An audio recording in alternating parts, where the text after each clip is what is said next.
cricket world. Now the roof seems coming. Welcome to the Caribbean Cricket Podcast, your one-stop shop for all things West Indies cricket. By the fans, for the fans.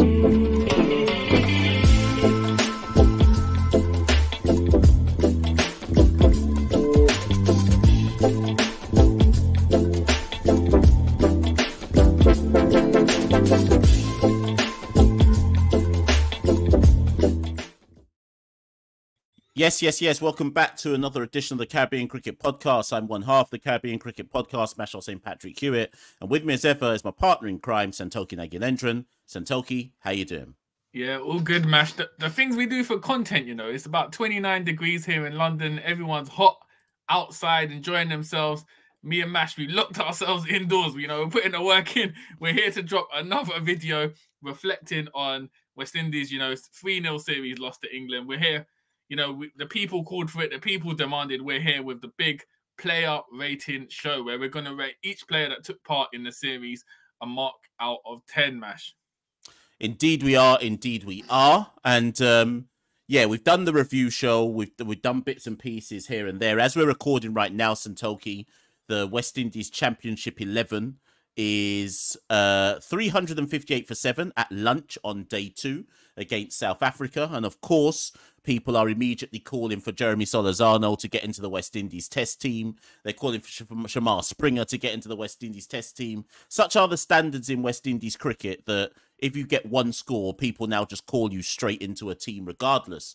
But we can talk about that later. We can delve into that in other episodes. I'm sure the test squad will be released at some point in the next 24 to 48 hours, and we'll have to do some more content around that. But Santokie, we want to kind of just wrap our final views on the test tour of England. The upcoming tour against South Africa, the first test match begins next week. I think it's Wednesday or Thursday. Can't remember the day now off the top of my head. Let me just double check that. Next week, Wednesday. So it's upon us. But let's just review. And this is what I want you to do, Santokie. We'll give each player a rating out of 10. And then at the end of each rating, all you have to say is drop or keep. That's it. Nothing more, nothing less. So let's get straight into it. Because this is supposed to be a quick episode here. Let's get straight into it. Right. Starting with the skip, Craig Brathwaite, Santokie. I didn't even bring up my stats for the tour. I think he averaged 28 on the tour. Obviously, he's a captain as well. He got 2 scores, 150, a score of 61, and 2 40s. I believe he was the second. No, he would have been the third highest run scorer. No, sorry, I think second highest run scorer on tour. What are you saying about Craig Brathwaite, Santokie? I mean, if I'll go straight in with a rating and explain it, I'll give Craig Brathwaite, I'll have to go with a 6 out of 10.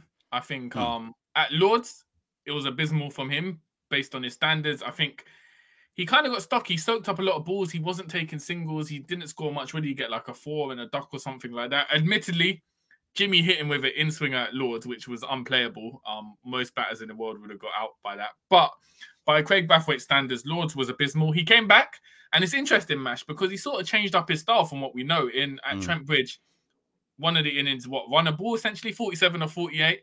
And then the other 2 innings, he was going at a strike rate above 60. His career average strike rate is around 40. So he increased his strike rate. So it's almost as if he decided, you know, hold on, I can't play defensively like I did at Lords. I've got to take it to the opposition. Like you said, he got 1 half century. He'll still be disappointed that he couldn't get that century based on his experience in England and sort of the responsibility placed on his shoulders. So I think obviously he got 3 scores, which are, in this case, I'll say anything over 40 is substantial generally in this test side. He got 3 scores, which were significant or substantial in the context of our sort of batting performances. So based on that, and also I'm going to look at his captaincy as well. So I think tactically, I think Craig Brathwaite, in terms of adapting within the game, we saw a lot of, you know, there was a lot of chances. For instance, there was, what was it, Trent Bridge? I think it was Trent Bridge where he could have brought on Moti earlier to kind of, but he left Moti kind of late. There was that instance, and also stuff like the review on Joe Root. That was a massive one because for me, I was still bewildered he didn't take a review on Joe Root. So if I'm factoring his captaincy, kind of tactical it's not really inexperienced, but just sort of not being as assertive as you'd expect, or proactive. Proactive is the word as a captain. Along with his batting performances, I'll go with Craig 6 out of 10. Mash, what are you scoring it? I think it's a hard one because, and people watching this show have to understand why we might be saying this. If you're judging Craig based on Craig's own standards, and I'm talking about somebody who's got 12 test match centuries, then yeah, I totally get why somebody would say Santokie 6 out of 10 is too high. If you're judging Craig on his own standards. If you're judging Craig on what everybody else did in the team, I mean, he was the second highest run scorer in the team, third highest average. Relatively speaking, I know he only got 150, but he got a 48 and a 47, so there's even an argument to say that other than Hodge, he was the one who scored most consistently in some shape or form. I thought the captaincy, I think there are legitimate questions around some of his field placing, sometimes re-captaincy, but then you can only captain with the tools that you've got. And someone could argue that the tools he's got aren't strong enough. Ultimately, Craig's place is not in any doubt. I'm going to go 5. Ugh.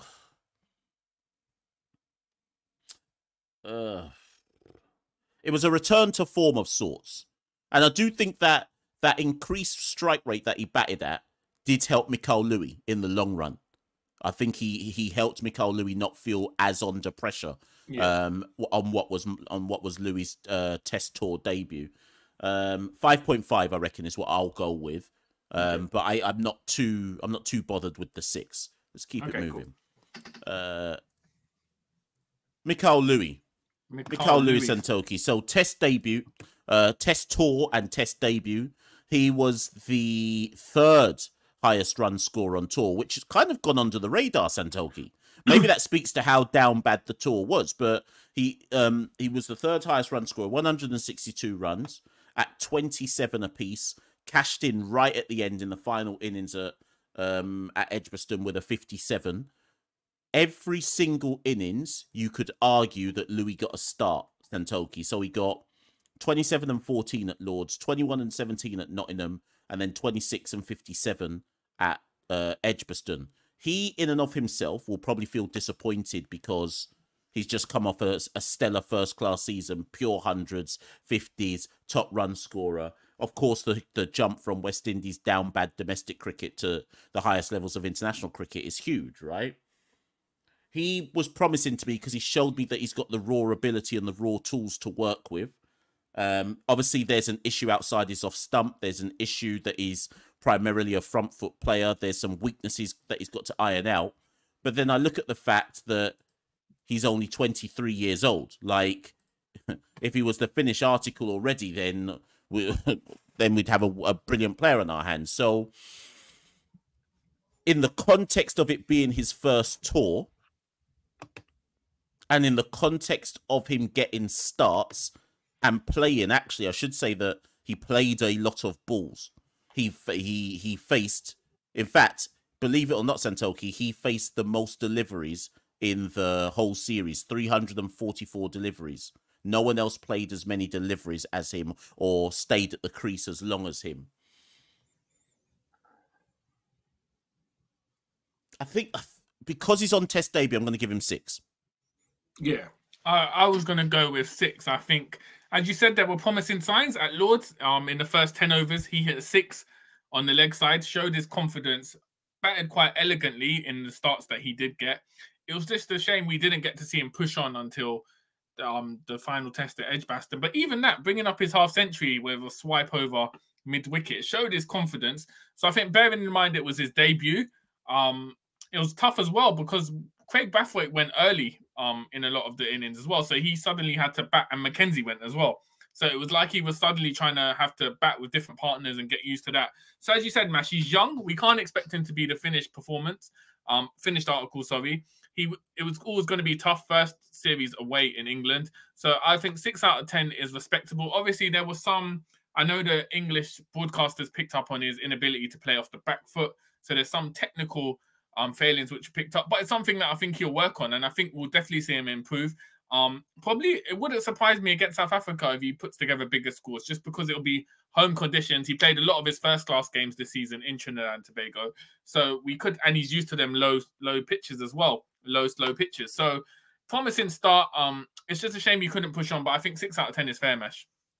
Yeah. I'm sure people disagree with that, but again, like I say, for me, it's about the context. If you look at it as well, it's weird. He almost mirrors Craig Brathwaite's, and they both average 27. Similar, I think there's only 4-1 difference between them. So if we're going to give Brathwaite 6, it's only right we give Machel Louis 6. Yeah, 100%. Let's moving on. Kirk McKenzie. No. Kirk McKenzie, Santokie, was statistically the worst batter on tour. He averaged 5.5. 33 runs in 6 innings, top score of 12. His innings were 1 duck, 11, 1, 12, 8. Australia Premium meant he kept his place in the squad, Santokie. Australia Premium must have run out now, because somebody who watches this, get in the comments below. Let me know the last time a test match number 3 in a series averaged 5 or less. I would be intrigued to know. If we were allowed to give minus points, I'd be giving minus, but it's a fat 0, Santokie. 0 out of 10. He's contributed absolutely nothing to the series. The question really, Santokie, is, are we going to drop him? Yeah, as you said, I think I could be wrong, but I think it's the second worst average for a number 3 in Test match cricket. I think Sean Marsh in an Ashes got slightly lower, but Kirk McKenzie's up there. Abysmal, as you said, Mash, a walking wicket whenever he came out. I never felt confident he was going to last. His technique was all over the place. He just looked frazzled by, everything going on. Hard for him to kind of, once you're in that downward spiral, it's always hard to get out of. And there wasn't much time frame between the tests as well. So it's hard on him because, Mash, we both know he's a talented batter. He's young. He's still 23 years old. So at the same time, you don't want to come down, because he basically got picked. The circumstances were always tough. He essentially got fast tracked into the side. We saw, as you said, the Australia Premium disappeared very quickly. I personally don't think we'll see him in the series against South Africa. It wouldn't surprise me if he's dropped from the squad completely. But you asked on our last podcast, Mash, if he does get dropped, where does he go? How does he build on that? Because it doesn't look like there's an A-team tour coming up for the next few months at least. So it's a big question. Andre Coley, someone who, will know Kirk McKenzie very well, having worked at youth level cricket in Jamaica, been part of the academy. He will know how much talent McKenzie has. So perhaps he will keep him in the squad, around the squad, just so he can get some cricket and be around that setup. But I personally can't see him in that 11 in the first test next week, Mesh. Yeah. I mean, our sources tell us that Casey Carty will be in the squad for the first test. If Casey Carty is in the squad for the first test, you have to assume that Kirk McKenzie's the one who's going to stand aside if Casey Carty's going to make a test match debut. You and I had a conversation via WhatsApp, I think yesterday, where we were discussing McKenzie and being dropped and so on and so forth. I just don't know, Santokie. For me, Australia Premium has run out. But he's, like I just said for Machel Louis, Kirk McKenzie's what? He's 23 as well, I think? Yeah, he's 23 years old. If we drop him and we say to him, go back to Jamaica and work on your game, well, that's just not going to work. The Jamaica system can't help him.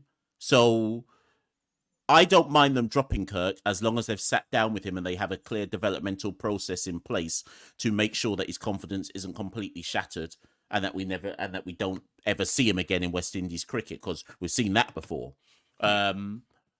There's an argument to say you just drop him from the team but keep him in the squad so they can just carry on working closely with him. But should he play versus South Africa, I just don't think a test match number 3 can average 5 and expect to stay in the team after you've been given 6 innings to try and get out of the funk. But we shall see. Moving on. Alec Athanase. So Alec Athanase, Santokie, 142 runs at number 4. Average of 24, 150, which was the 80 odds, I think 82, that when he put on that big partnership with Kavem Hodge at Trent Bridge. And that was really it from Alec. He didn't really do anything else. Some weak dismissals in there. So 23 and 22 at Lords, 82 and 1 at Nottingham, and then 2 and 12 at Edgbaston. So one big innings didn't really show up outside of that. The 82 was a statement innings, but here's the problem. You can make a statement innings, but then not actually make a statement outside of the statement innings, if that makes sense, and he didn't. And here's the thing, Santokie. Alec has now played the 2 tests versus India, the 2 tests versus Australia, and now 3 tests versus England, right? Now, granted, that's the top 3, but so that's his 7 test matches, and his test match average currently stands at 24 with 150, which was at 50, obviously, at Trent Bridge. I'm giving Alec 4 out of 10 for that, just because he got that 82. And I'm also saying, Santokie, if he doesn't perform versus South Africa, because obviously he'll play versus South Africa, if he doesn't perform in these 2 tests versus South Africa, there's an argument to say his place is under huge pressure. Yeah, I was going to say 4 as well. I think his average... It's weird as well, though, Mash, because I think...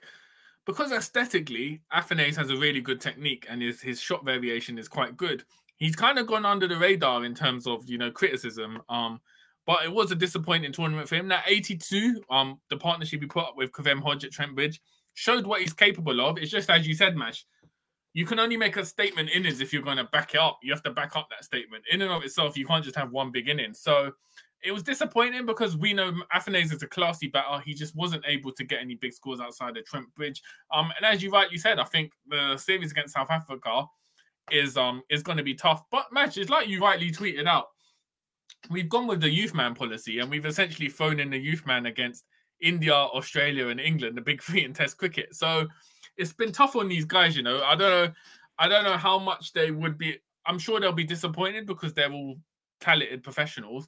But it's always going to be harsh to start, you know, with these run of games. So South Africa is going to be another challenge. But it's in home conditions. It's a slightly weakened South Africa side. So we could see an uplift, especially having had these games behind them in England. So it'd be interesting to see. But I think, yeah, you're right. If Afanase doesn't put together... I don't think his place is at risk for the 2 tests against South Africa. I think he'll definitely play both tests. But if he puts together low scores, there will inevitably be question marks about whether he goes on and plays that Bangladesh series. But I'm hoping it doesn't come to that because I know he's got high potential. There's a high ceiling for his talent. So hopefully he comes good against South Africa. But 4 out of 10. Yeah. And I think we just have to be mindful that, like Machel Louis, who has the benefit of it being his first test series, Alec seems to give it away too easily. I'm sure he knows this as well. But you can't keep making excuses for youngsters. How old's Alec? Alec is 25. At some point, you have to come through on your promise. The question mark that everyone's got to have when they're watching this is how long is the piece of rope that a youngster gets? Is it 7 tests? Is it 9 tests? Is it, if we include Bangladesh, is it 11 tests? When is the point at which you decide, yep, we've given you a fair enough run, and you've not lived up to the promise, so you're gonna have to go back and work on some things. Kavem Hodge, Santokie. So Kavem, needless to say, top run scorer in the tour for West Indies, 216 runs. Top run scorer by 50 runs, pretty much, from his next challenger, which was Craig with 166. 216 for Kavem at an average of 36, 100, obviously the 120 at Trent Bridge, and 150, which was, I think he got for like 57 in the final innings or 55 at Edgbaston. And the 2 wickets. Smith and God, yeah, took 2 wickets as well. Granted, they were effectively horrible deliveries, but he took the 2 wickets as well. People are going to say we're giving him to... let me just put a rating on the screen and see what you say, Santokie. I've got a number in my head. Let's see if it matches. Yeah, I was going to say it. Yeah, I think in the context of what everybody else did, obviously a man averaging 36, on paper you wouldn't go, that's 8 out of 10. But when it's so much better than what everybody else did in the team, and in the context of a 3-0 defeat, he's one of the few players who leaves the tour with his reputation or his stocks higher. So I think we have to respect that by saying 8 out of 10. Yeah, I think, well, obviously the only player to score a century. Then he followed up with a half century in Edgbaston. So, you know, it wasn't a perfect. If we're judging it by Test cricket standards, you wouldn't say it was an 8 out of 10. But as you said, Mash, in the context of what this West Indies side did, And the fact he bats lower down as well. To put together those runs, as you said, 50 higher than anyone else in the side. 2 wickets as well. I know England were swinging at that point, but to get Ben Stokes and Jamie Smith out, 2 big wickets as well. So promising signs, as you said, one of the few players who can hold their heads high after this tour. So I think we're justified in saying 8 out of 10, Mash. Yeah. And ultimately, I think Kavem's spot is secure. He'll play the 2 tests versus South Africa. He'll play the 2 tests versus Bangladesh.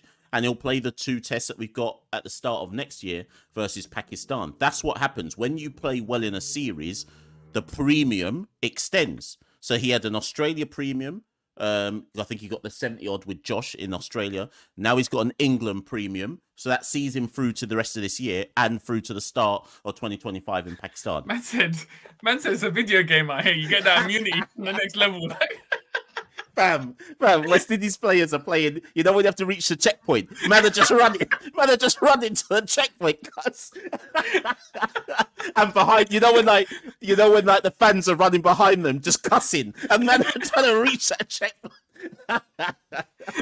Man said the first thing when Hodge called that century was thinking was, boy, I got that immunity for the next hit. Right, let's move on. Jason Holder. Now, this is interesting, Santokie, because as we're recording this live, I've also got up in another screen the YouTube live link of the West Indies Championship 11 versus South Africa. And in that live screen, in the live chat, everyone is saying, drop Jason Holder. He's done nothing for West Indies. His time is done. He's only in there based on the fact he's called Jason Holder, etc. Which I find that surprising. They're saying because Shamar Springer is currently on 120 not out, they're saying Springer should replace Holder for the first test versus South Africa. I think a lot of the uncles are upset with Holder because obviously he didn't go to Australia, wanted to go get the T20 bag. It didn't work out for him, blah, blah, blah, back in Test cricket. Let's just look at this tour because that's the point of the video. Yeah. Holder scored 155 runs at number 6 at 26 with 150, which was, I want to say that must have happened at Trent Bridge. There was a partnership he had with Josh. Where was that? Might have been. Yeah, it was Edgbaston. Edgbaston. Sorry, yeah. First innings at Edgbaston, he got a 59. And to be honest, that was unlucky. That was an umpire's call one. It was very high. It was just clipping. So yeah. So his scores were duck 20, 27, 37, 59, 12. Right. And with the ball, in fairness, with the ball, he only took 3 wickets at 78 apiece. Was economical compared to everybody else outside of Gudakesh Multi. But he only took 3 wickets. Now, let me see. I think with Holder, average, what did I say, 26? I gave Afanase 4 for averaging 24 with 150. My instincts say it's either 4.5 for Jason.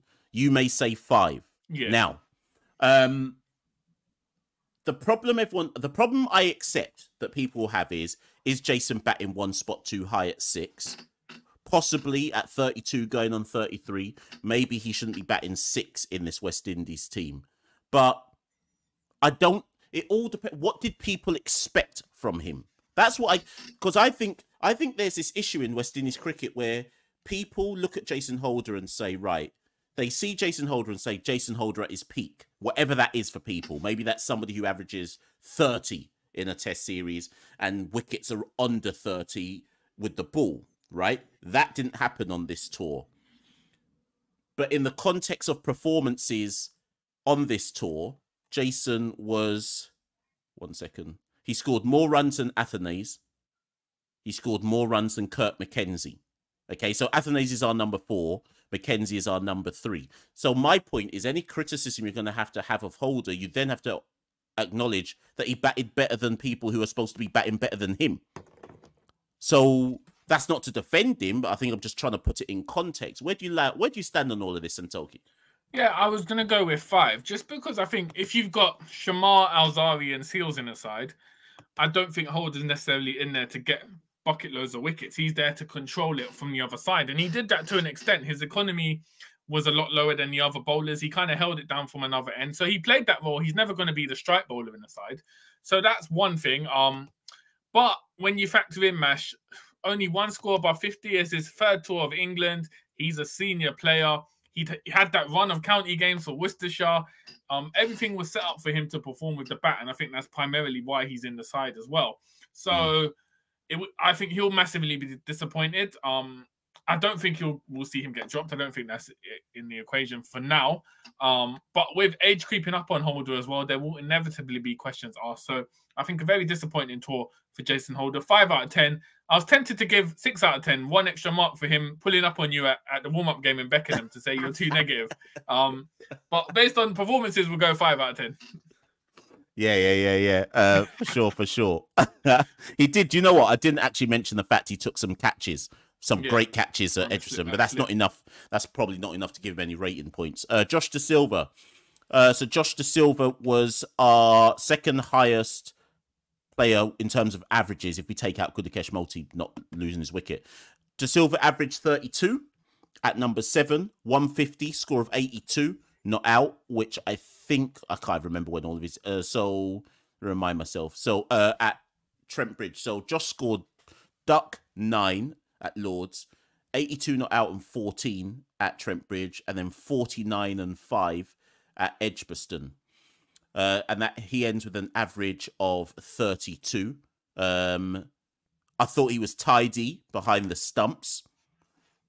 To be honest, if your number 7 averages 32 in a test series, irrespective of where he is in terms of average position in the squad, take that out of the equation. Just any number 7 in world cricket, wicketkeeper, who averages 32 in a 3-match test series, I reckon they've done their job. I don't think you can ask for anything much more than that unless they're an absolutely world-class player. 7.5 out of 10 for me. Okay, yeah, I was going to go 7. Maybe even, Go on. I think, as you said, if you're batting at 7, you're shepherding the tail end. We saw what he did at Trent Bridge with Shamar Joseph, put together those runs, gave us a first inning leads, followed it up, good partnership with Jason Holder, built that 49 in, dug in a lot, showed some quality. As you said, tidy behind the stumps. I think there was 1 or 2 missed stumpings, but generally there were no major issues behind the stumps. I think he got 5 catches throughout the series. So I think it's not a great performance. It's not a terrible performance. It's a very solid performance, I think, from Josh Da Silva. I don't think we can criticize him too much. But I know there'll be arguments about him batting higher up. You can only bat, where the coach tells you to. So he bats at 7. So I think very solid performance from Josh Da Silva on what's his second tour now. I know he didn't play in the first, but second tour England Test Series. And I guess now, Mash, at this point, Josh is one of the senior players in this side. It's a discussion for another day, Santokie. But I actually reckon Josh Da Silva should be the next captain of the West Indies. Let's not get into it right now, but I think it's a discussion for another day. I think that's the direction we're going to have to go when Craig's decided he's had enough.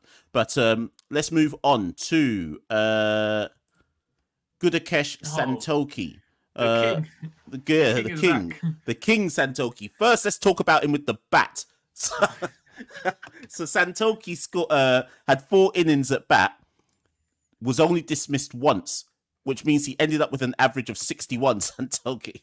He scored. He scored 14 not out, 31 not out at Lords. Obviously didn't play Trent Bridge, and then scored 8 and 8 not out at Edgbaston. Which, to be fair, Santokie, we've seen Gudakesh score runs in first-class cricket for Guyana. It's not like this man. It's not like he's some random player who can't hold a bat. We've seen him lick runs for Guyana in first-class cricket. So I'm not saying he's an all-rounder, but we know he can bat, and that's why I'm talking about what he did with the bat.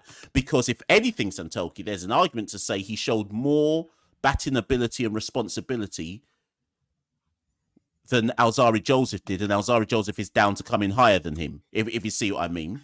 And then obviously with the ball, he'll come out of that tour with the 2 wickets of Root and Stokes at Lords. Was it Lords?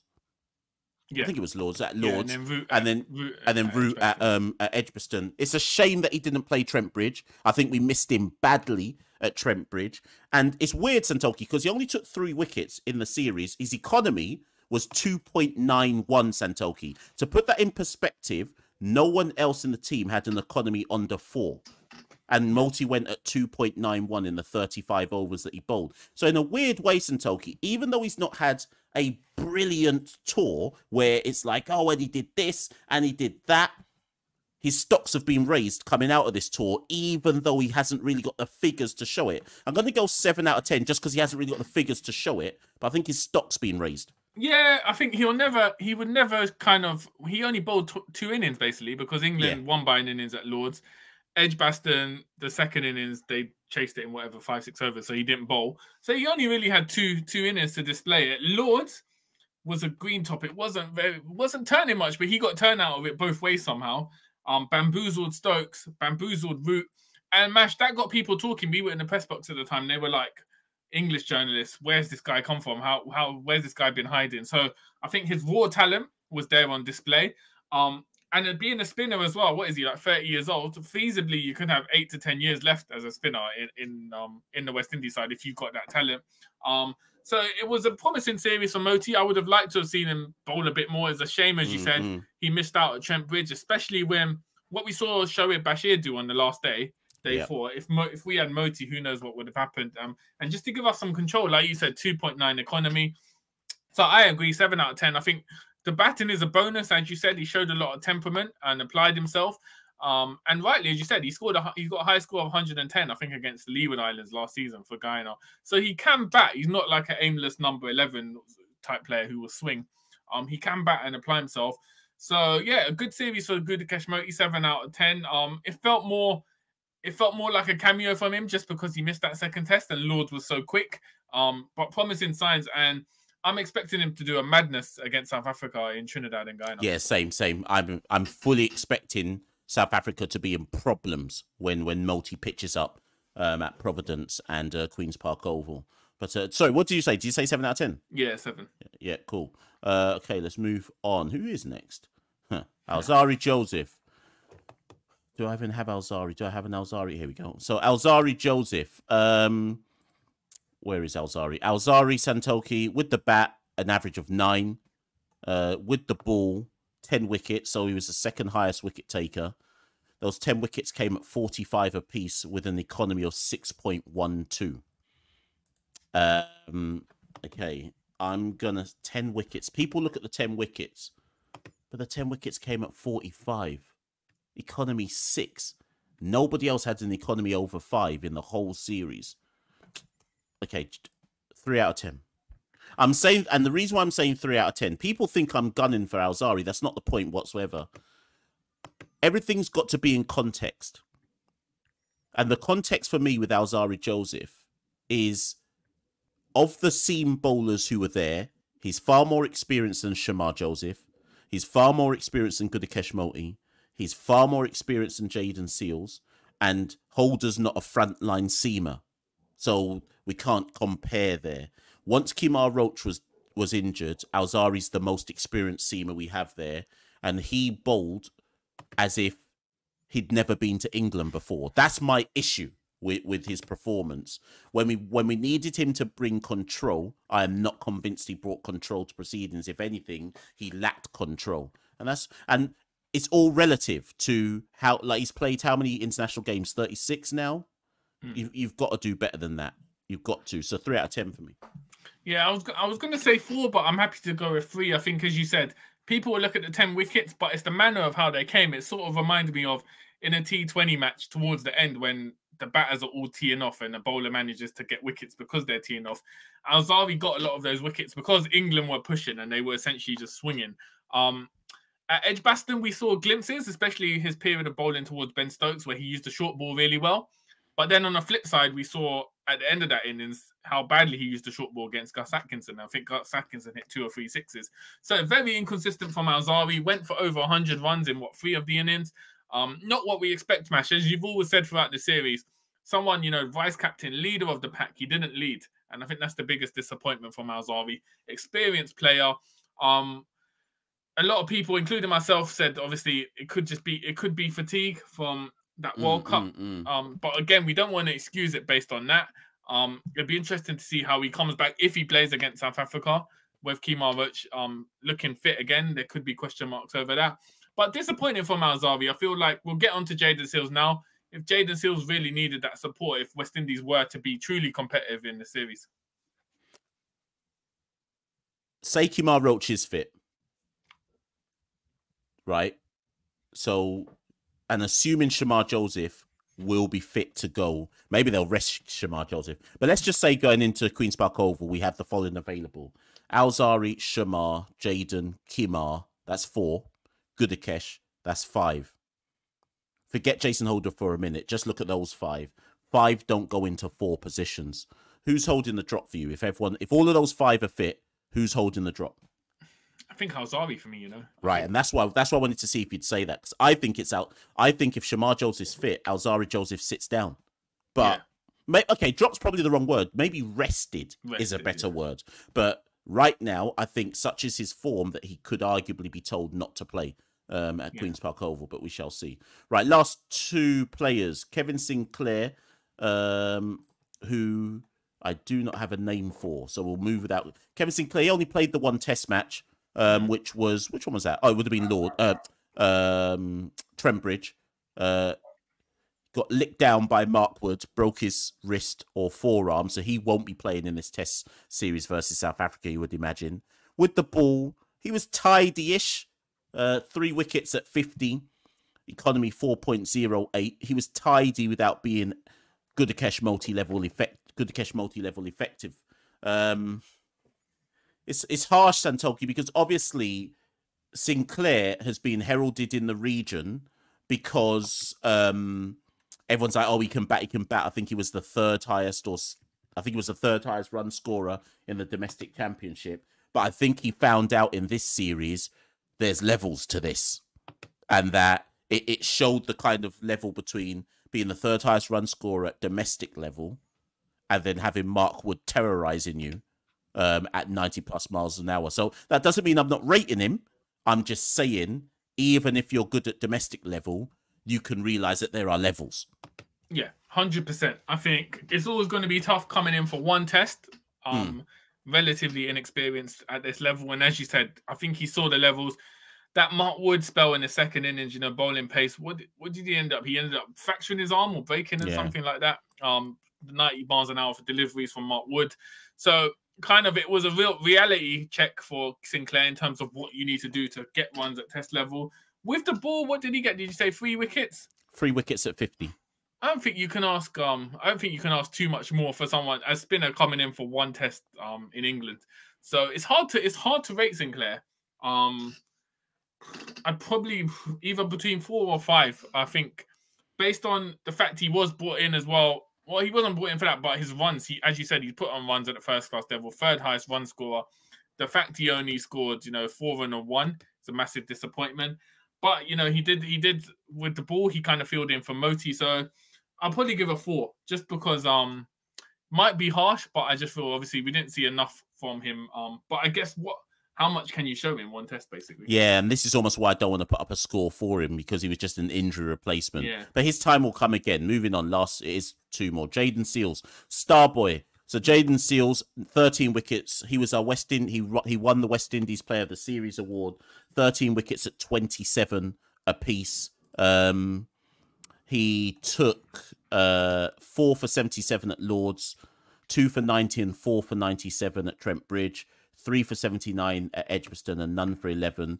Basically, he was the model of consistency with the ball, belying the fact that he is only 22 years old, belying the fact that this was actually his first series since injury in like 18 months. I'd argue, Santokie, that, again, I'm trying to put it in the context of the rest of everyone else, but I think it's a 9 out of 10.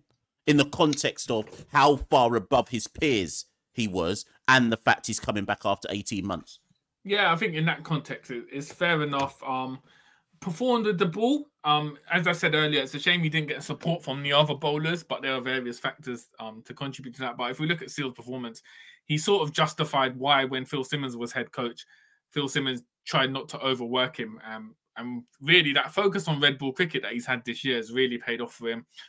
You could see as well when he was batting at Edgbaston and they got his wicket, Mark Wood was really having a go at him because I think Seals had frustrated England because he'd been so good.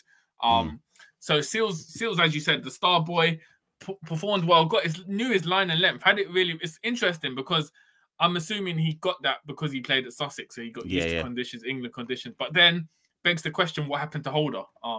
A lot of the time as well, particularly with the bat as well in Holder's case. So Seals, you can tell he's really put the work in. I think based on everything he said in interviews, missing out 6 months last year really sort of hurt him, and he sort of put in the extra work to come back harder this time, and it's paid off. And as you said, 9 out of 10, the shining light in this series for West Indies. And as you said, he's still a very young player, so it's very promising for West Indies going forward.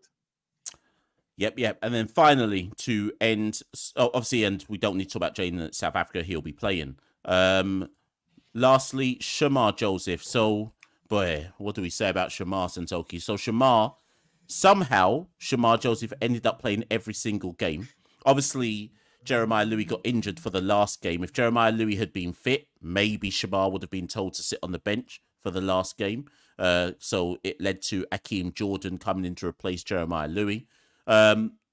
Shamar took 4 wickets at 65 apiece. Economy 4.30. And do you know what's weird, Santokie? And I'm not trying to defend Shamar here, although it's going to sound like a defence. I thought he actually bowled better than that. I thought he bowled better than 4 wickets at 65. I thought there were spells he bowled where he genuinely was testing the English batters. The only reason I think he didn't take more wickets, beyond the fact it's his first tour of England, is he wasn't fit enough.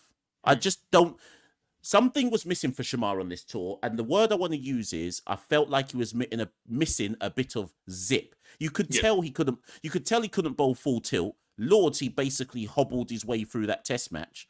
In fact, the final Test, they said he had flu, so we know he was down bad for the final Test as well. Even if he recovered from the flu, that means you're not at full optimum by the time you're getting round to play. So it feels like a weird one, Santokie, in that we have to rate him. We have to give him a rating. And the rating, 4 wickets at 64 apiece. What did I give Alzari? I gave Alzari... This is going to sound harsh, but check. Let me justify it. 2 out of 10. I have to give 2 out of 10. But... Nah, but then he scored at Trent Bridge. Oh, sugar, yeah, he scored some runs. He scored some runs. Hold on. What did he do again? But it's not in the team to score runs. So... True. But then so far, everyone else, we based it on their runs as well, and their both sides. I mean, if you think about it, if he 3 out of 10 then. Yeah, I'll say, because if he doesn't hang around with Josh, then West Indies don't take a first inning lead, the match could be done out even quicker. So I think you have to, obviously there's only 1 innings, but you still have to put that in.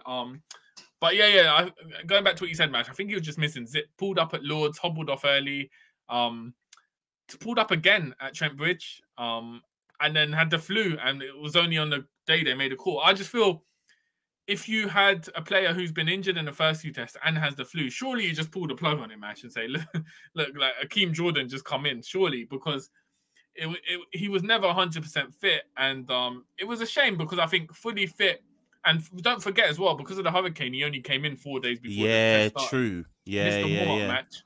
So we didn't get a fully prepared Shamar Joseph. I think if he hadn't gone to the World Cup, T20 World Cup, and carried drinks, if he'd gone to Tonbridge with the side, played the warm-up match, was fit, then I think we'd have seen a very different Shamar Joseph. So it's a shame we missed out on it, but it is what it is. I think 3 out of 10 is a fair enough assessment, Mesh.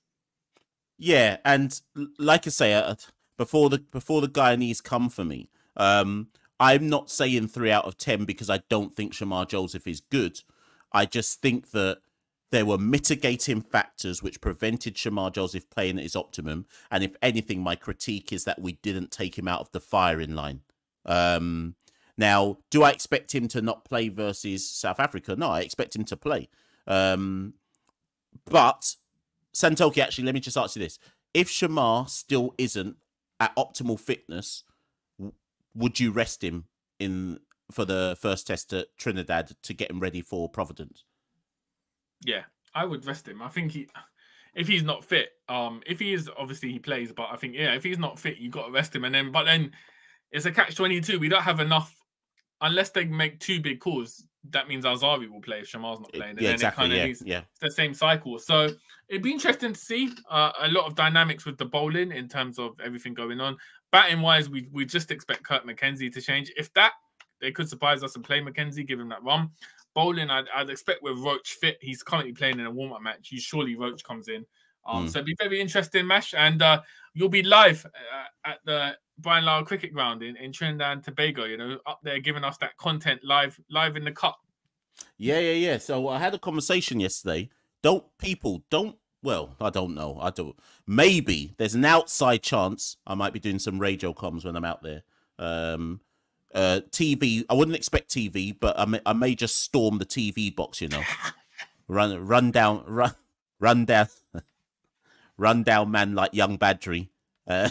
Run down the kill and then man and say let me in. But listen, Queen's Park Oval next week. Santokie and I will be back though sooner rather than later because we are expecting the Test match squads to be announced. Over in the warm-up game, West Indies Championship 11 has just been bowled out for 397. Shamar Springer's top scoring with 130. Solazano with 100 and something, 111 maybe.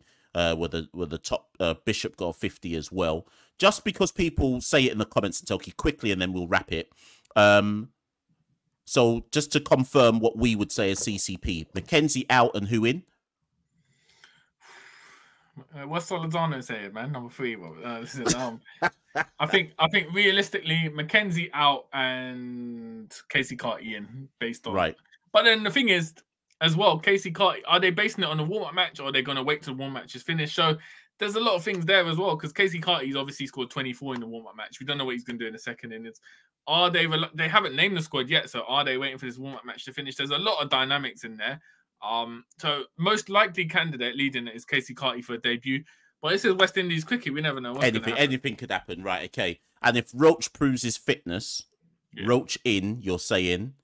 Yeah. And assuming that Shamar is fit, you're saying Alzari out, Roach in. Yeah. And then obviously then there's no other changes. Sorry, so let me just quickly answer this, Santokie. Because Shamar Springer got 130, would you be saying to him, in you come for the first test, Jason Holder's not playing?